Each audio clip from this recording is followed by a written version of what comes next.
সুপ্রিয় দর্শক, সবাইকে স্বাগত জানাচ্ছি স্বপ্নধরা নিউজ আওয়ার এক্সট্রায় সহযোগিতায় আলোক হেলথ কেয়ার অ্যান্ড হাসপাতাল। পুরো আয়োজন জুড়ে বাবলি ইয়াসমিন আছে আপনাদের সঙ্গে। আজ আমার নির্ধারিত বিষয় শুরুতে একটু জানিয়ে যদি দিই, আজ আমার নির্ধারিত বিষয় জিয়ার রাজনৈতিক দর্শন ও সাম্প্রতিক বাংলাদেশ, এই বিষয়টা নিয়ে কথা বলবো। আপনারা জানেন নিউজ আর এক্সট্রায় আমরা সমসাময়িক রাজনৈতিক বিষয়গুলো নিয়ে কথা বলি, সেই সাথে উল্লেখযোগ্য দিনের যে খবরগুলো থাকে সেগুলো নিয়েও আলোচনা করে থাকি। স্টুডিওতে এই মুহূর্তে সম্মানিত দুজন অতিথি আমার সঙ্গে উপস্থিত আছেন এই আলোচনায় অংশ নেবার জন্য। শুরুতে পরিচয় করে দেব তাদের সঙ্গে। আছেন বিএনপির ভাইস চেয়ারম্যান শামসুজ্জামান দুদু, স্বাগত জানাচ্ছি। আছেন বাংলাদেশের কমিউনিস্ট পার্টি সিপিবির সাধারণ সম্পাদক রহিম হোসেন প্রিন্স, স্বাগত জানাচ্ছি এই আয়োজনে। আপনারা ইতিমধ্যে জানেন শহীদ রাষ্ট্রপতি জিয়াউর রহমানের আজ 84তম জন্মবার্ষিক, সেই উপলক্ষে বিএনপির নানা আয়োজন ছিল। শুরু করতে চাই, যেহেতু এটি দিয়ে আমার হাতে এই মুহূর্তে একটি প্রতিবেদন আছে, সেটি একটু দেখে আসতে চাই।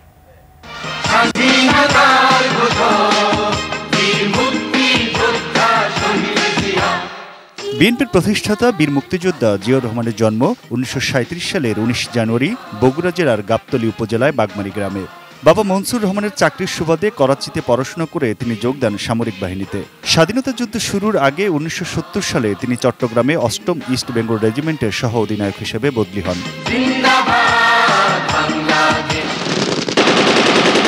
1971 সালের 25 মার্চ রাতে ঢাকায় পাকিস্তানি হানাদার বাহিনী নৃশংস হত্যাযজ্ঞ দেখে জিয়াউর রহমানের নেতৃত্বে ইস্ট বেঙ্গল রেজিমেন্টের সদস্যরা প্রথম বিদ্রোহ করেন। শেখ মুজিবুর রহমান আটক হবার পর কাণ্ডারিবিহীন দেশবাসীকে পথের দিশা দিতেই চট্টগ্রামে কালুরঘাট বেতার কেন্দ্র থেকে ভেসে আসে মেজর জিয়ার দৃঢ় কণ্ঠের স্বাধীনতার ঘোষণা। Major Ziaur Rahman, do hereby declare the independence of Bangladesh. মুক্তিযুদ্ধে অসীম সাহসিকতার জন্য জীবিত মুক্তিযোদ্ধাদের সর্বোচ্চ বীরোত্তম খেতাবে ভূষিত করা হয় জিয়াউর রহমানকে। স্বাধীনতার পর উপসেনা প্রধান করা হয় তাকে। 1975 সালের পর পরিবর্তনের পর এক অভ্যুত্থানে তখনকার সেনাপ্রধান জিয়াউর রহমানকে গৃহবন্দী করে রাখা হয়। 7 নভেম্বর সিপাহী জনতার অভ্যুত্থানের মধ্য দিয়ে মুক্ত হওয়া জিয়াউর রহমান রাষ্ট্রের কাণ্ডারি হিসেবে আবির্ভূত হন। সময়ের প্রয়োজনই সেনানায়ক থেকে রাষ্ট্রনায়ক হয়ে ওঠেন মুক্তিযুদ্ধের জেট ফোর্স কমান্ডার। সেনাপ্রধান জিয়াউর রহমানের রাষ্ট্রনায়ক হয়ে নির্বাচন ব্যবস্থা পুনঃপ্রতিষ্ঠা করে ভিন্ন মতের রাজনীতির দুয়ার খুলে দেন। রাষ্ট্রের কাঠামোগত পরিবর্তন, তার দেয়া 19 দফা কর্মসূচি দেশের আর্থসামাজিক উন্নয়নের স্বার্থে দিক পরিবর্তনের আভাস দিয়েছিল। 1979 সালের 9 এপ্রিল জাতীয় সংসদের প্রথম অধিবেশন আহ্বান করে সামরিক আইন প্রত্যাহার করে নেওয়া হয়। আবারও নির্বাচনী রাজনীতি চালু করে দেশকে স্বাভাবিক অবস্থায় ফিরিয়ে নেন জিয়াউর রহমান।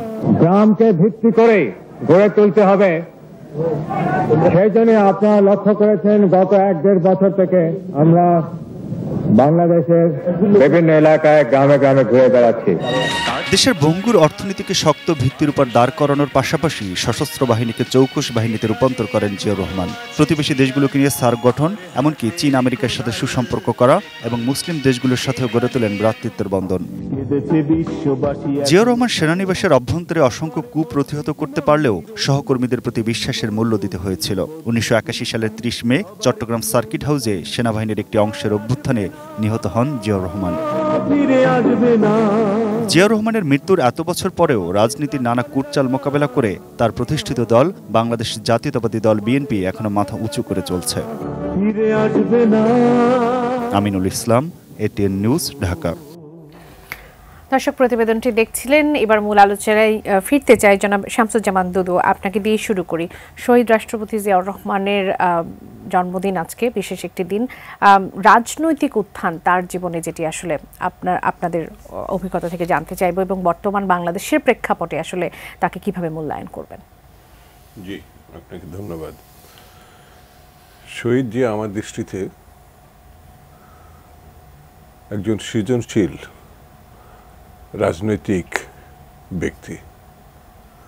তার অন্য যে কোনো পরিচয় থেকে তিনি যে কয়টি রাজনৈতিক সিদ্ধান্ত তার জীবনে গ্রহণ করেছিলেন সেগুলো শুধু চমকপ্রদ না, ঐতিহাসিক ঘটনাবলীর কিছু দিকদর্শন।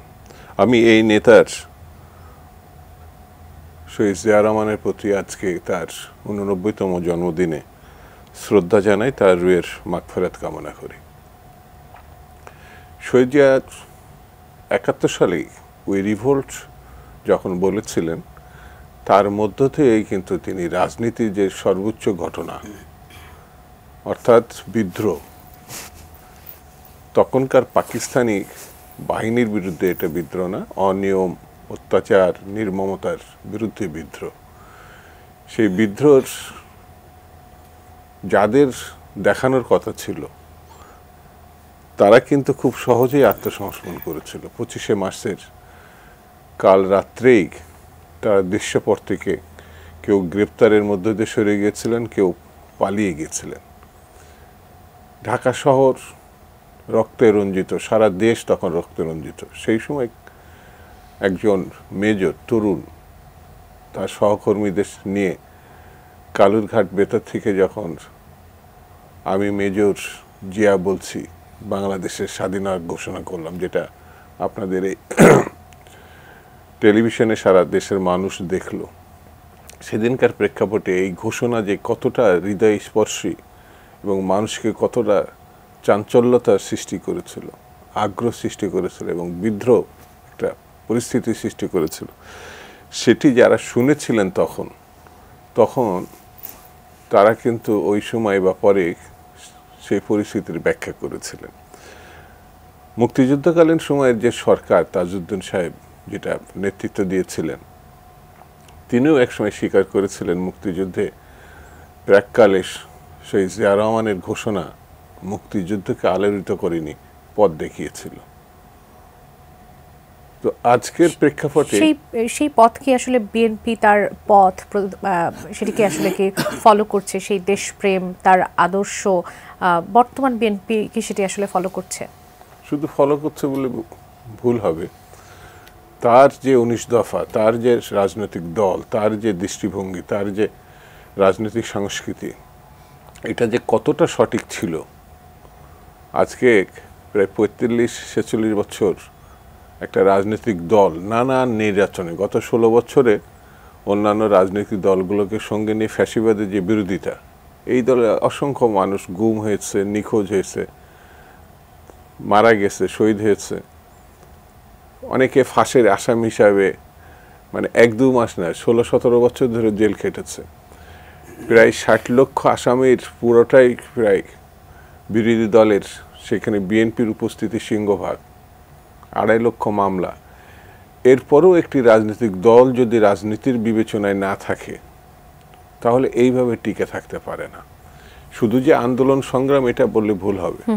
এই দেশের অর্থনৈতিক চাকাও 75 পরবর্তীতে শহীদ জিয়া রহমানের পদক্ষেপ, যেটা গার্মেন্টস সেক্টর বলেন অথবা কৃষিক্ষেত্রে বলেন বা বিদেশে যে লোক প্রেরণ করে রেমিডেন্সের যে অর্থ আনো, এই যে 3টা ক্ষেত্রে শহীদ জিয়া রহমানের যে অনন্য ভূমিকা, এটা এত বড় ভূমিকা। ধরেন তার তো জীবন 10-11 বছরের সর্বোচ্চ বাংলাদেশের প্রেক্ষাপটে, 71 থেকে 81, এই সময়ের মধ্যে একটা যদি আমি 72-75 বিবেচনা করি, সেটাকে একেবারে আমূল পরিবর্তন করে দিয়েছিল শহীদ জিয়া রহমান।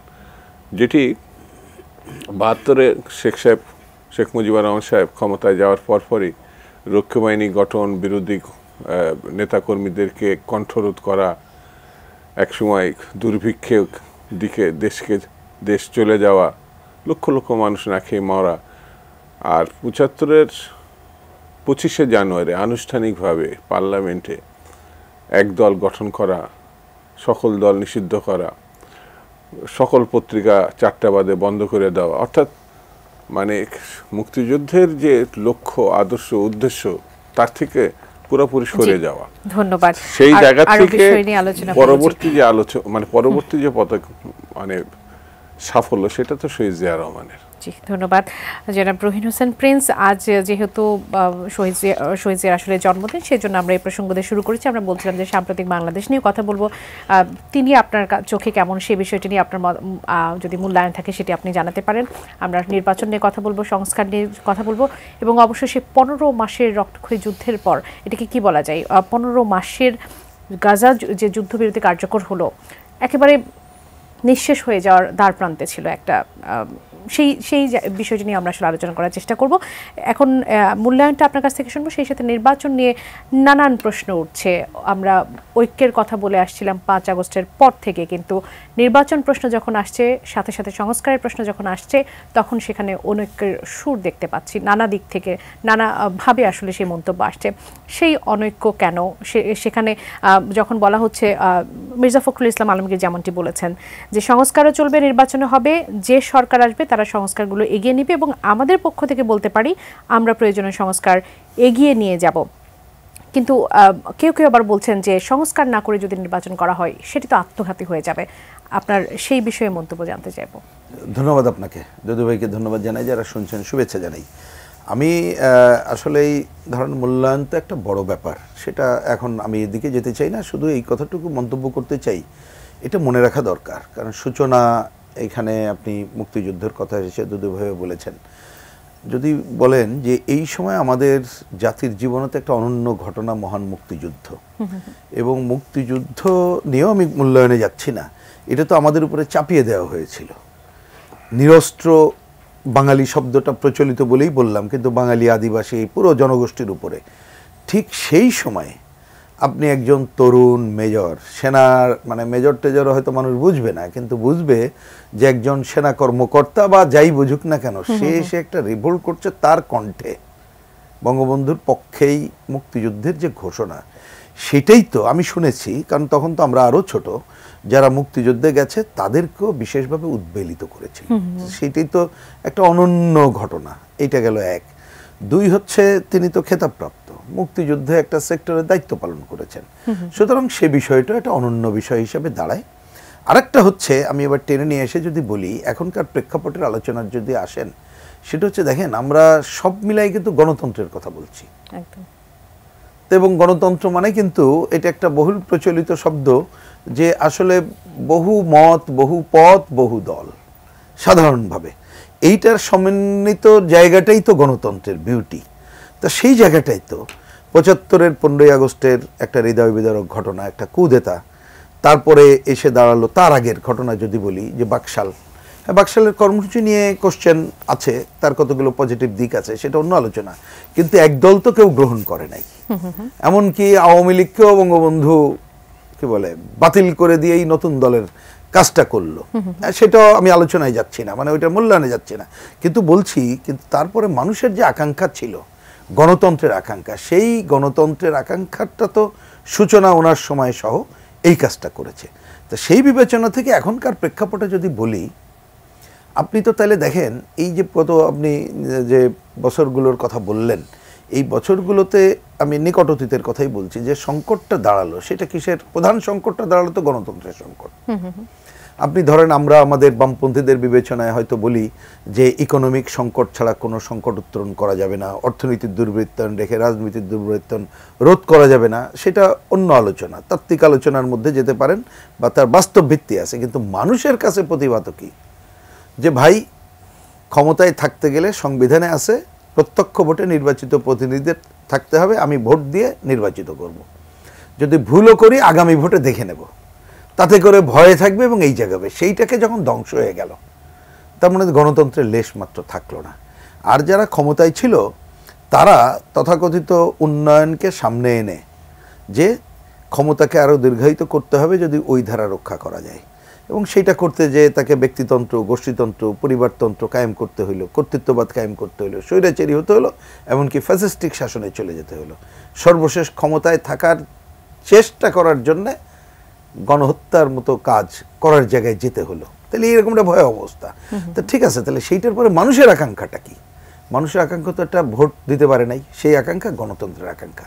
তা আজকে যে কথা আপনি বললেন, আমি একটু আগেও দেখলাম যে অনেক সময় অনেক উপদেষ্টারা নানা কথা বলেছেন, কিন্তু এখন দেখি একজন প্রেস সচিব, আমরা এতদিন জেনে এসেছি প্রেস সচিব তো তিনি গভর্নমেন্টের যে বক্তব্য সেটাই হয়তো তুলে ধরেন, অন্য ব্যাখ্যা বিবৃতি তো দরকার নেই।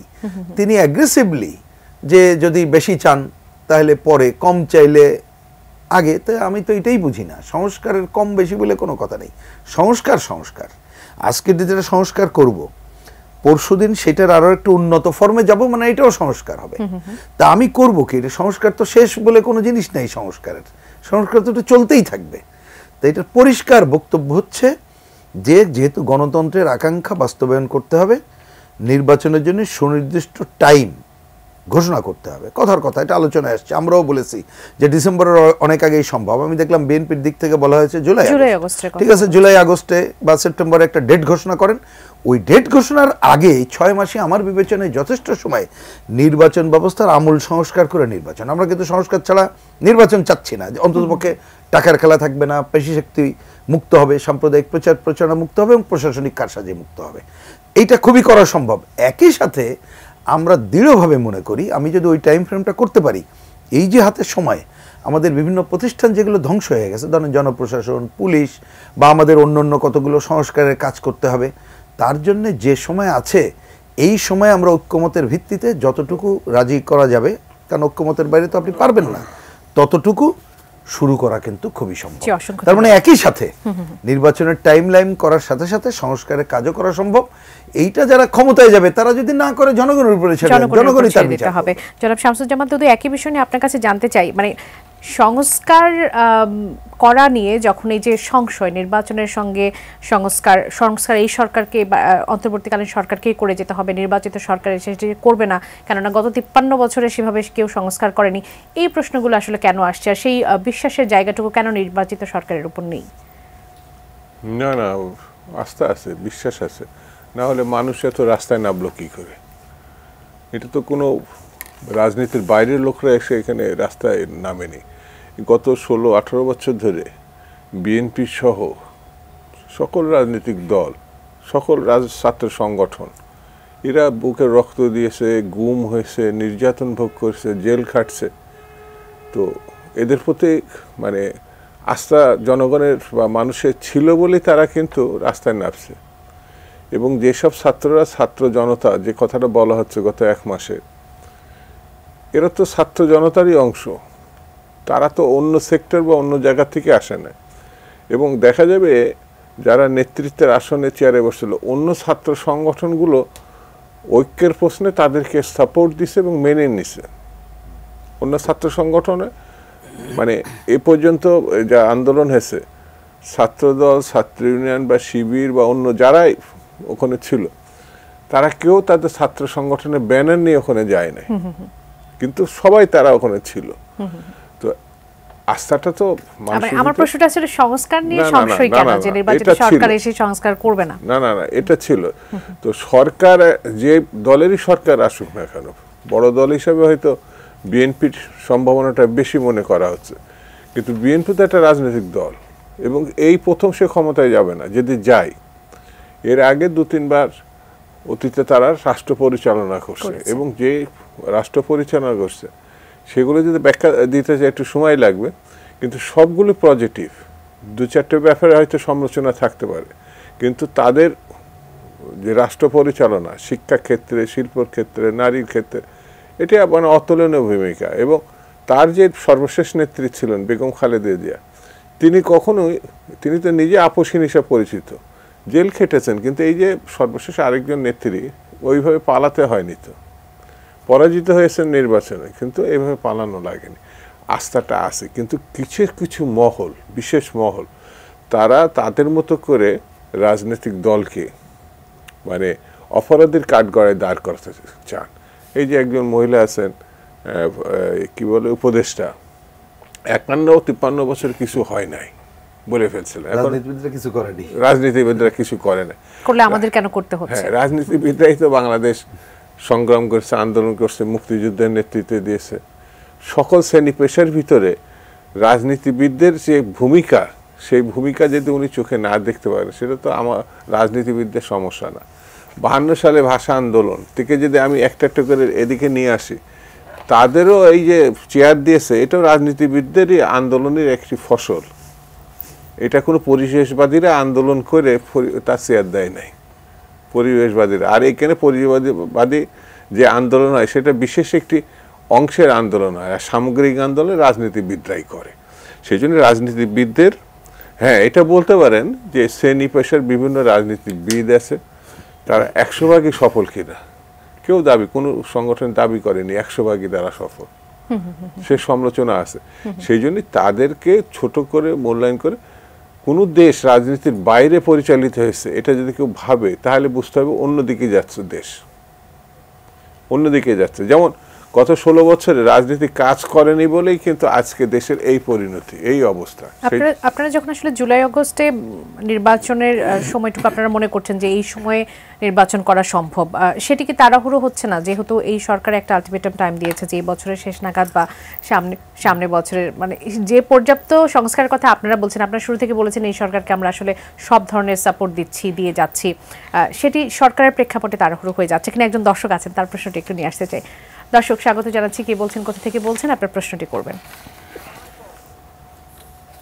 হ্যালো, জি বলবেন, আপনাকে শুনতে পাচ্ছি। আমি পিন্টু দুয়ারি পটুয়াখালী থেকে বলছি। জি বলবেন। প্রশ্নটা আমার দুদু ভাইয়ের কাছে, ঠিক আছে? প্রশ্নটা হচ্ছে জিয়র রহমানকে হত্যা করার পর বিএনপি 2-3 বার ক্ষমতা আসলো, ঠিক আছে, কিন্তু জিয়র রহমানের হত্যার কোনো বিচারের কোনো আমরা আলামত দেখলাম না। আমার প্রশ্ন হচ্ছে দুদু ভাইয়ের কাছে, আগামীতে যদি বিএনপি ক্ষমতা যায় তাহলে জিয়র রহমানের হত্যার বিচার ওনারা করবেন কিনা, এটাই হচ্ছে আমার প্রশ্ন। অসংখ্য ধন্যবাদ। দর্শক আমাদের সঙ্গে ছিলেন, তার প্রশ্নের উত্তর দিয়ে অংশটা শুরু করতে চাই। জনাব শামসুজ্জামান দুদু, আমাদের দর্শকের যে প্রশ্নটি ছিল সেটি হচ্ছে যে শহীদ রাষ্ট্রপতি জিয়াউর রহমানের এই যে তিনি চলে গেলেন, তারপরে আপনারা আরো 2-3 বার ক্ষমতায় এসেছেন, কিন্তু তার যে খুনি, তাকে যারা খুন করেছে তাদেরকে আপনারা শাস্তির আওতায় আনেননি। এবার বিএনপি নির্বাচিত হলে সেটি করবে কিনা? না, এটা মানে আমার মনে জানা বোঝার ব্যাপারটা একটুখানি বিভ্রান্তি তৈরি করেছে।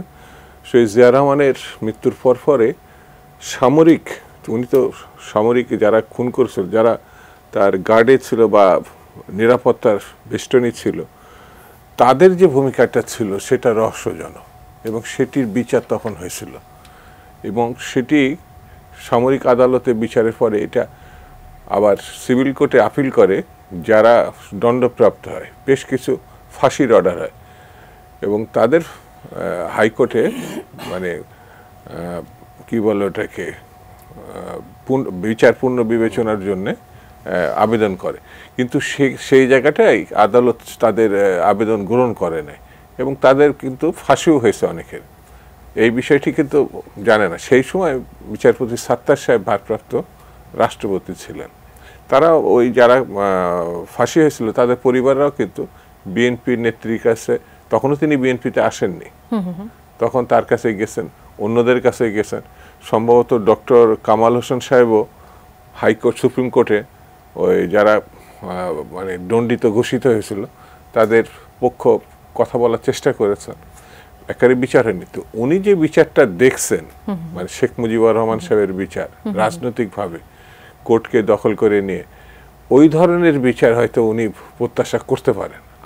আমার বিবেচনায় যে সেই সময় যে বিচারটা হয়েছে আর এখন আবার নতুন করে বিচারের, সেটা যদি মনে করে যে কোনো রাজনৈতিক সরকার কমিশন করে তো আবার পূর্ণ তদন্ত করতে পারে। জি ধন্যবাদ। জনাব রহিন হোসেন প্রিন্স, একটু সংস্কার নিয়ে কথা বলি। অন্তর্বর্তীকালীন সরকারের আমলে বেশ কয়েকটি সংস্কার কমিশন তাদের প্রতিবেদন জমা দিয়েছে। এখন প্রশ্ন উঠছে যে এই যে সংস্কারের যে প্রতিবেদনগুলো আসলে জমা দেওয়া হলো, সেগুলো কতটুকু বাস্তবায়িত হবে, আদৌ বাস্তবায়িত হবে কিনা, বা যদি বাস্তবায়িত হয় তার পথের চ্যালেঞ্জগুলো আসলে কি কি থাকবে, আপনার মতামত জানতে চাইব। আমি এটা একটু সাবসাব একটা পিন পয়েন্ট কথা বলি। সংস্কারের প্রস্তাব তো হচ্ছে গুটি কয়েক ব্যক্তির প্রস্তাব, এটা সরকারের প্রস্তাব না। সরকারের সাথে আমাদের যেটা কথা হয়েছে, মানে এই অন্তর্বর্তীকালীন সরকার এই প্রস্তাব নিয়ে আমাদের সাথে সংলাপ করলে যতটুকু ঐক্যমত্য হব ততটুকু ওনারা প্রস্তাব হিসাবে আনবেন।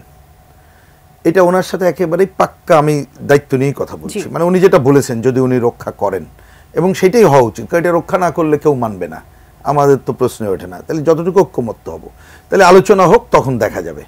আমি আর আলোচনা ওইদিকে আগালাম না। এখন একটা গুরুতর প্রশ্ন এবং অভিযোগ আসে, সেইটার আমি একটু বলতে চাই যে ক্ষমতা এসে সংস্কার করা না করা। তা আমার কথা তো সোজা, সংস্কার নামে তো ধরেন নানা মত আছে, তাই না? তো এখন দলও তো নানা, বিএনপি এক দল, কমিউনিস্ট পার্টি এক দল, আরও অনেক দল আছে।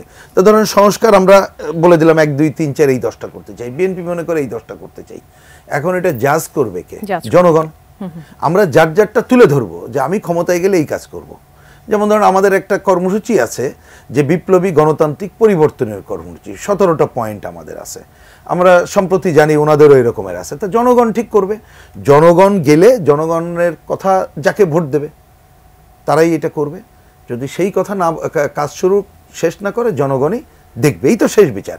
এবার আমি আসি, ধরেন এই যে সরকার ক্ষমতায়, তাকে যে আমরা আরও বেশি দিন সময় দেব, যে তিনি অনেক ভালো কাজ করছেন, কিন্তু যদি আমি প্রশ্ন করি যে এখনো পর্যন্ত জিনিসপত্রের দামই তো নিয়ন্ত্রণে আনতে পারলো না। এর আগে স্বৈরাচারী শাসকের আমলে কিন্তু দেখবেন যে মানুষের কর্মহানি ঘটতেছিল, মানে কাজবিহীন লোক ছিল। এই সময়ও কাজবিহীন লোকের সংখ্যা বেড়ে গেছে, কলকারখানা বন্ধ হচ্ছে। কোভিড পরবর্তী অনেকগুলো স্মল ইন্ডাস্ট্রি বন্ধ হয়ে গেছে, সেটা কিন্তু নাই। আপনি তাহলে দাঁড়ালো কি? তাহলে তো আমরা যে 5 মাস সময় আমরা তো অগ্রগতি কিছু দেখছি না। জানমালের নিরাপত্তাহীনতা আমরা দেখছি, চাঁদাবাজি থেকে শুরু করে বিভিন্ন জায়গায় সবগুলো দখল পাল্টা দখল সবই তো রয়ে গেছে। তাহলে তো আমরা সেটার কোনো অগ্রগতি দেখছি না। এটা একটা গেল। আপনি ধরেন বিগত সরকারের সময় তারা বাজার নিয়ন্ত্রণ করতে পারেনি, সিন্ডিকেট আতা ছিল। আপনি কি সেই সিন্ডিকেট ভাঙা আমরা দেখলাম? আমরা তো তা দেখলাম না।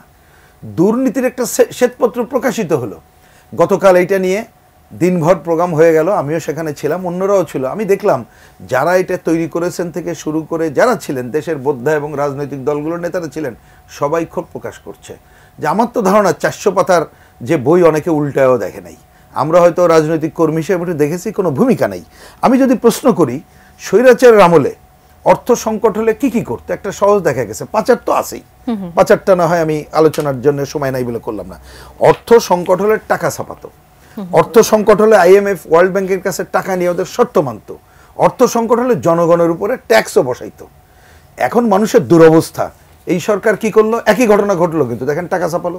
একই ঘটনা হলো IMF এর কথা শোনার পরে সে অনেক জায়গায় যে ভ্যাট বসালো, 12,000 কোটি টাকা একেবারে অপ্রত্যক্ষ কর, মানে যেটা মানুষ বুঝবে না, একেবারে গরিব মানুষ থেকে শুরু করে বয়স্ক লোক, যে বিস্কিট কিনতে গেলে একই মানে পকেট থেকে সরাসরি যাচ্ছে না, অপ্রত্যক্ষ কর নিয়ে যাবে। তাহলে এই কাজগুলো করলো, তাহলে আমি তো পার্থক্য কিছু দেখছি না। এখন সংস্কারের নামে দেরি করলে ওনারা যদি এই কাজগুলো করেন, এই সংস্কার তো আমরা মানবো না, আমরা তো এই সংস্কার চাই না। আমরা তো একটা আমূল সংস্কার যার যার দল করবে। সুতরাং ওনারা ক্ষমতা দীর্ঘায়িত করলে ভালো কিছু হবে আমরা তো দেখতে পাচ্ছি না। সংস্কার কমিশনের একটা বিষয় একটু মন্তব্য করি, সুযোগ থাকলে পরে সময় দিলে হয়তো বলবো। দেখেন আমি তো দেখছি এই যে কমিশনের রিপোর্ট, সময় থাকলে কথা পরে হয়তো বলবো, যে ওনারা একটা রিপোর্ট করেছেন ভালো, তাতে তো আমাদের আপত্তি নেই। আমি বলেছি ঐক্যমত্যে ভালো কাগজ থাকলে সেটা আমরা দেখব, কিন্তু দেখলাম সংবিধান সংস্কার নিয়ে, আমরা তো আগেই বলেছি নির্বাচন ব্যবস্থা সংস্কারের ওই কমিশনের অনেক প্রস্তাব নিয়ে আলোচনা করে যতটুকু গ্রহণযোগ্য নিয়ে খুবই জরুরিভাবে কাজটা করতে হবে পুরাপুরি, ওইটা নিয়ে আপত্তি নেই। সংবিধান সংস্কার কমিশনে অনেকগুলো ভালো কথা দেখলাম, কিন্তু আমি তো বলি যে প্রথমে তো একটা সংকটই তৈরি করে দিলেন। দেশের নাম কোশ্চেন, দেশের নাম বাংলা ভাষার ভিন্ন, মানুষ মনে করতেছে নাম পরিবর্তন, সেটার কি প্রয়োজন মনে করছেন আপনি? আমরা তো মোটেই মনে করছি না। দুই, আমাদের আরো ধরেন সাম্য অন্যান্য যেটা আছে ওটা তো আছেই, নাই তা তো না। আপনি কতগুলো কথা মানে মূলনীতির যে পরিবর্তনটা 4টি জায়গায় 5টি চলে, আমি বলছি যে এইগুলো হবে কি জানেন, ধরেন কথার কথা আমরা তো কমিউনিস্ট পার্টি মনে করি যে এটা ঠিক না, আরো অনেক দল মনে করে, তাহলে তো আপনি ঐক্যমত্য নাই। কিন্তু এই ধরনের কথা সামনে আনাতে হবে কি জানেন, ওইখানে অনেকগুলো ভালো কথা আছে যেটা আমরাও মনে করি, অনেক দলও মনে করে, সেই আলোচনায় কিন্তু ঢুকতেও পারবো না। তা আমি অনুরোধ করব সংস্কারের আলোচনার সময় এটা ওনারা তো জানেন যে কতগুলো বিষয় ঐক্যমত্য আছে, কতগুলো বিষয় বিতর্কিত, এবং আমাদেরও দায়িত্ব না, নতুন নির্বাচিত পার্লামেন্টই এই কাজগুলো করতে পারবে। সুতরাং তাদের জন্য ভালো সাজেশন দিতে গেলে বিতর্কিত আলোচনাগুলো বাদ দিয়ে ওনারা যদি আলোচনার টেবিলে আমাদের সবাই মিলে যায়, তাহলে কতগুলো পজিটিভ যেতে পারবো। তাই নয় দেখবেন যে শুরুতেই হোঁচট খেয়ে আপনি আসলে কিভাবে চাচ্ছেন যে তারা আসলে কিভাবে এই সংস্কারের বিষয়গুলো রাজনৈতিক দলগুলোর উপর ছেড়ে দিলে ভালো হয়, সেটি নিয়ে নিশ্চয়ই জানবো। জনাব শামসুজ্জামান দুদু, একই বিষয় নিয়ে আপনার কাছে জানিস, এই যে জনাব রহিন হোসেন প্রিন্স সংবিধান সংস্কারের কথা বলেন, একটু নির্বাচন সংস্কারের কোন বিষয়গুলো আপনার দৃষ্টি কেড়েছে, কোন বিষয়গুলো আসলে কতটুকু ভালো হলো? মূল বিষয়টা হচ্ছে এরা কারা, মানে সংস্কারের যে বিষয়গুলো এরা কারা। জনগণের সমর্থন যুক্ত একটি পার্লামেন্টই পারে সংবিধান সহ আনুষঙ্গিক সব বিষয়, মানে শুধু পরিবর্তন না, যৌক্তিক পরিবর্তন করতে। এরা সুপারিশ করতে পারে, পরিবর্তন করতে পারে না। এটা পার্লামেন্টে যেতেই হবে, না গেলে এটা হবে না। তো সেই যেতেই যখন হবে, সেই কাজটি আমি ভালো করে করছি না কেন, যে ভালো লোকগুলো যেন পার্লামেন্টে আসতে পারে। মানে কি করছেন আপনার দৃষ্টিতে, তারা আসলে কি করছেন? আপনি দেখেন 5 মাস 5.5 মাস চলে গেছে। তো আমরা যদি আরো 5 মাস সময় এর কথা বলছে, এই 5.5 মাসের আলোচনা আসছে না যে আগামী 5 মাসের মধ্যে কি একটা ভালো নির্বাচন সম্ভব। তাহলে আগামী গত 5 মাসে তো কিছু সম্ভব হয়নি, একেবারেই বলা যায় কয়েকটা পেপারস রেডি করা ছাড়া আর কিছু নেই, কিছু বক্তৃতা ছাড়া। তো আমার কাছে মনে হয়েছে সরকারের সততা নিয়ে আমরা প্রশ্ন করছি না, সরকারের উদ্দেশ্য নিয়ে আমরা প্রশ্ন করছি না, সংস্কার নিয়ে আমরা প্রশ্ন করছি না, কিন্তু মানুষ যদি হতাশ হয় তাদের কর্মকাণ্ডে, তার দায় তাদের থেকে বেশি পড়ে রাজনৈতিক দলগুলোর উপরে। কারণ এই রাজনৈতিক দলগুলোর কাঁধে চড়েই তারা রয়েছে, সমর্থনে তারা রয়েছে। তাহলে রাজনৈতিক বিষয়গুলো সংস্কার বলেন আর যা কিছু বলেন, যত দ্রুত সম্ভব রাজনৈতিক দলগুলোর সঙ্গে কেউ কিন্তু সহযোগিতা করবে না এই কথা বলেনি, সবাই সহযোগিতার জন্য প্রস্তুত। ডেকে নিয়ে 1 ঘন্টা 2 ঘন্টায় আমার কাজ আছে বলে চলে গেলেন, আরেকজনকে দিয়ে দিলেন লেস ইম্পর্টেন্ট ব্যক্তিকে, আলোচনার কোনো ইয়ে নেই। এই যে কয়টা বৈঠক হয়েছে, ওই ধরনের বৈঠক আমি অন্ততপক্ষে দেখি নাই। আমার কাছে এটার কারণ আসলে কি মনে করছেন যে মানে এর আগেও এরকম আমরা জানতে পারছি গণমাধ্যমের বরাদ্দে যে আসলে যে সময়টুকু বরাদ্দ থাকে সেই সময়টুকু পর্যাপ্ত নয় এই আলোচনাগুলো করার জন্য। তাহলে যে বৈঠকগুলো হচ্ছে বলা হচ্ছে যে সবাইকে নিয়ে একটি মানে সংস্কারের যে বিষয় আমার কাছে মনে হয় যে আমরা চাইছি যে কিছু ভালো মানুষ ভালো কিছু কাজ করুক, তাদেরও ভাবতে হবে যে আলটিমেট রাষ্ট্র পরিচালনায় রাজনৈতিক দলগুলোর তাদেরই কাজ এটা। এই যে ভাবাভাবি যে ব্যাপারটা, যারা ধরেন এই যে আন্দোলন করলো, মানে রক্ত দিল, কেউ শহীদ হয়ে মাটির কবরে গেলেন আর কেউ হচ্ছে হাসপাতালের বেডে গেলেন, কিন্তু বাস্তবতা তো আন্দোলনে একটা পরিবর্তন হওয়ার পরে ছাত্ররা কিন্তু আবার তারা ফিরেই গেছে তাদের ইনস্টিটিউশনে, ফিরে গেছে না, আবার যারা বিভিন্ন শ্রেণী পেশার মানুষ তাদের অঞ্চলে চলে গেছে, আর রাজনীতিবিদরা তারা তাদের মতো করে আসে। কাজ শেষে কিন্তু আলটিমেট একটা জায়গায় যেতে হয়, তো এনাদের কাজ শেষেও কিন্তু এরা যাবে, তো কাজটা তো শেষ করতে হবে। কিভাবে শেষ করবে, এটাই তো বড় সংস্কার, বড় সংস্কার। কিভাবে শেষ করবে সেটা নিয়ে নিশ্চয়ই কথা বলবো। জনাব রহিন হাসান প্রিন্স, আপনার কাছে আসি। আপনার কাছে একটি প্রশ্ন রেখে গিয়েছিলাম, আরেকটি প্রশ্ন করি, সেটি হচ্ছে যে যেমনটি জনাব শামসুজ্জামান দুদু বলছিলেন যে এই সরকারকে আসলে সুনির্দিষ্ট নির্বাচনের রোডম্যাপ দিতে হবে, সংস্কারের রোডম্যাপ দিতে হবে, তাদেরকে শেষ করতে হবে, একটা জায়গায় গিয়ে তাদের আসলে থেমে যেতে হবে। সেই বিষয়টি নিয়ে আপনার কাছে জানতে চাইবো যে আসলে কিভাবে সংস্কারের এই বিষয়টি আসলে তারা শেষ করবে বা একটা আলটিমেটাম দিয়ে দেবে যে আসলে সংস্কারটা আমরা এই রূপরেখায় আসলে করতে চাচ্ছি, কিভাবে করা? এটা সংস্কারের বিষয় আমরা প্রথমে যেটা বলেছিলাম আমাদের কথা শোনেনি।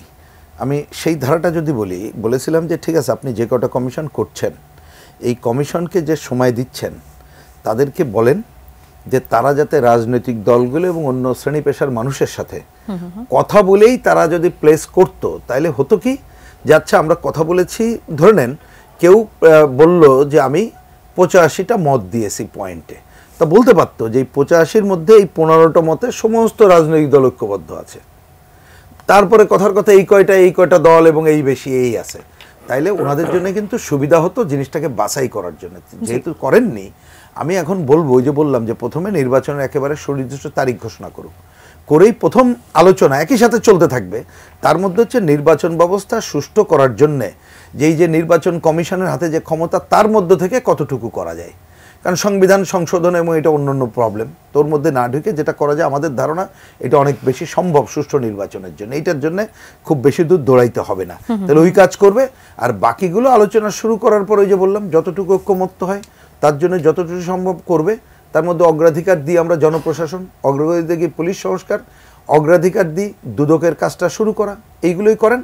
তাই না হলে কি হবে আপনি দেখেন, অন্য কথা এটা বারবার এই তথ্য উত্থাপন করতে হবে। 111-এ যেটা আমরা তথ্য জানলাম, প্রায় সম্ভবত একটু তথ্য এদিক ওদিক হইতে পারে 146টি বা এরকমের অধ্যাদেশ জারি করে কাজ করা হয়েছিল। পরে সরকার ক্ষমতায় এসে মানে কি বলবো যে অর্ধশতও না, 43 বা 44টা তাও তাদের মতো করেই ওইটা পাশ করেছে। তা আপনি এই যে কাজ করে তো করতে পারবেন না, তাহলে আপনাকে ছেড়ে দিতে হবে নির্বাচিত সরকার এবং পার্লামেন্টের উপরে। কিন্তু অন্যবারের থেকে এইবারের সুযোগটা বেশি আমি বলছি এই কারণে, কারণ রাজনৈতিক দলগুলো একটা গণ অভ্যুত্থানে যেমন ঐক্যমত্য ছিল, পুরো পরিবেশটা পাল্টে গেছে, সব দলের মধ্যে কিন্তু একটা রিয়েলাইজেশন আছে, জনগণের চাপ আছে। সুতরাং আপনি যদি সুনির্দিষ্ট করে দিতে পারেন যে ঐক্যমত্যের ভিত্তিতে এই কাজগুলো করলাম, আমার ধারণা যে দল ক্ষমতায় যাক তারা যদি এটা না করে, আমি করবে এই কথা না বলেই বলছি, তাহলে জনগণের চাপের মধ্য দিয়েই আমরা পজিটিভ ধন্যবাদ আগাতে পারবো। জনাব শামসুজ্জামান দুদু, একই বিষয় নিয়ে আপনার কাছে জানতে চাই, আরেকটি বিষয় ছিল সেটা নিয়ে কথা বলার, আসলে সেটা হচ্ছে যে জনপ্রশাসন সংস্কার কমিশন 4 প্রদেশে বাংলাদেশকে ভাগ করার কথা বলেছে, অর্থাৎ শুরুর দিকে যে 4টি বিভাগ ছিল ঢাকা, রাজশাহী, খুলনা, বরিশাল, সেই ঢাকা, চট্টগ্রাম, রাজশাহী, খুলনা, সেই 4টি বিভাগে প্রদেশে ভাগ করলে এটি আসলে কি ধরনের বেনিফিট আসলে বয়ে নিয়ে আসবে আপনার কাছে কি মনে হয়?